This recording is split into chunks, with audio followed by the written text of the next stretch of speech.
تو میاں بیوی دونوں کے اوپر جو ہے بڑی غربت تھی.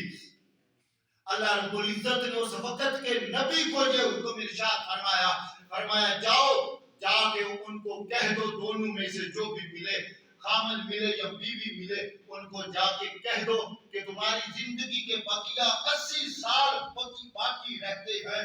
تم چاہو ان 80 سالوں کو رب نے ڈیوائیڈ کر دیا ہے. تمہارے 40 سال جو ہیں وہ امیری کے ہیں اور 40 سال تمہارے اوپر غربت آئے رہے گی.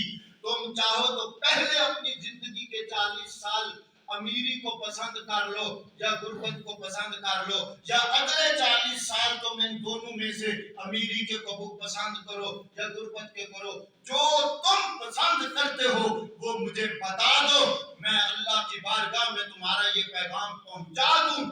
تو اب یہ اللہ کا نبی, یہ پیغمبر خدا, یہ اس وقت کا پیغمبر وقت جب ان کے پاس گیا تو پہلے مرد ملا, خامن ملا, وہ شخص ملا, اسے رب کا پیغام سنایا کہ تمہاری زندگی کے میاں بیوی کے 80 سال باقی ہیں اور ان میں سے 40 سال تمہارے غربت کے ہیں, 40 سال تمہارے امیری کے ہیں. بتاؤ تم نے کون سے 40 سال پہلے لینے ہیں, کون سے 40 سال بعد میں لینے ہیں.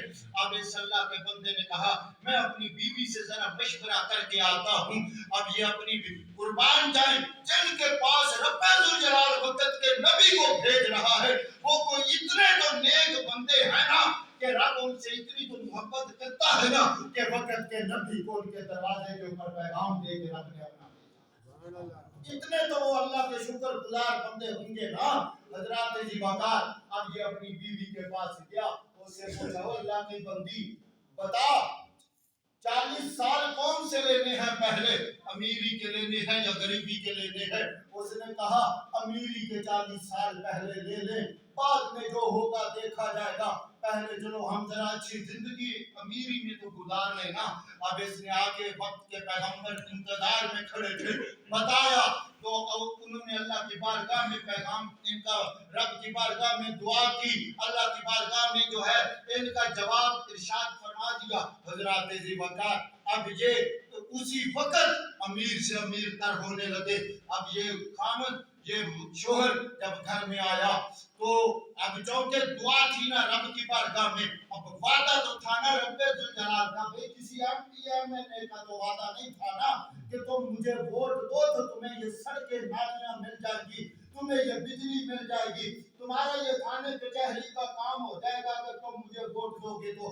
حضرات جی وقار یہ کسی سیاسی شخص کا تو وعدہ نہیں تھا, یہ وعدہ احکم الحاکمین رب العالمین کا وعدہ ہو رہا. یہ رب العالمین اپنے بندوں سے وعدہ کر رہا تھا.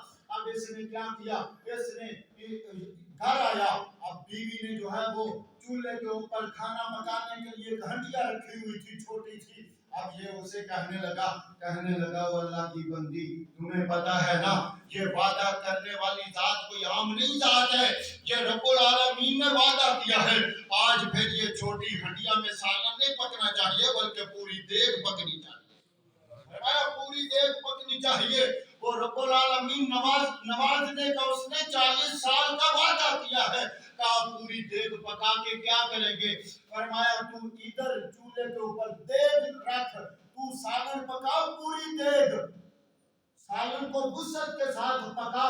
میں جاتا ہوں اپنے شہر کے اندر, میں جاتا ہوں محلے کے اندر, میں اللہ کے غریب لوگوں کو تلاش کر کے لے آتا ہوں, میں مسکین لوگوں کو تلاش کر کے لے آتا ہوں. اے اللہ کی بندی وہ رب العالمین وعدہ کرنے والا ہے کہ میں 40 سال تک تمہیں امیر ہی رکھوں گا, ہمارے اوپر 40 سال کسی چیز کی کمی نہیں آئے گی. اس لیے میں شہر کے سارے غریب لوگ کو لا کے لے آتا ہوں اور انہیں کہتا ہوں آؤ برا غریبو, آؤ تم ہمارے گھر کے اندر, آج تمہارا کھانے کی دعوت ہمارے گھر میں. ہم غربا کی دعوت کرتے ہیں, ہم غریب لوگوں کو کھانا کھلاتے ہیں. جب یہ سارے غربا کو بلا کے لے آیا, ابھی پہلا دن تھا, اب غریب لوگوں نے جب کھانا کھایا, کھانا کھا کے ہاتھ اٹھائے, آسمان کی طرف چہرہ کیا, رب کی بارگاہ میں عرض کرنے لگے اے پروردگار عالم اس بندے کو آج کے بعد محتاجی نہ کرنا, غربت نہ عطا کرنا, میرے مالک اس نے ہم غریب لوگوں کے اوپر اتنا کرم کیا ہے، میرے مالک تو بھی اپنی رحمتوں کا دروازہ ان کے حضرات جی وقار اللہ نے پھر اس وقت کے پیغمبر کو میرے رب ذوالجلال نے پھر وہی فرمایا اے میرے نبی پھر جاؤ ان کے دروازے پہ، انہیں جا کے یہ کہہ دو کہ ان غرباء کی خدمت کے بدل میں جو تم نے اللہ کے رستے میں خرچ کیا ہے، رب کے رستے میں خرچ کرنے کی وجہ سے تمہارے اوپر اللہ اتنا راضی ہوا ہے جو تمہارے اگلے 40 سال جو غربت والے تھے، یہ تمہارے عمل کی وجہ سے اللہ نے تمہارے وہ حالات بھی امیری میں تبدیل کر دیے۔ سبحان اللہ نے تمہاری ساری زندگی کو آنا بنا دیا ہے۔ نعرہ تکبیر۔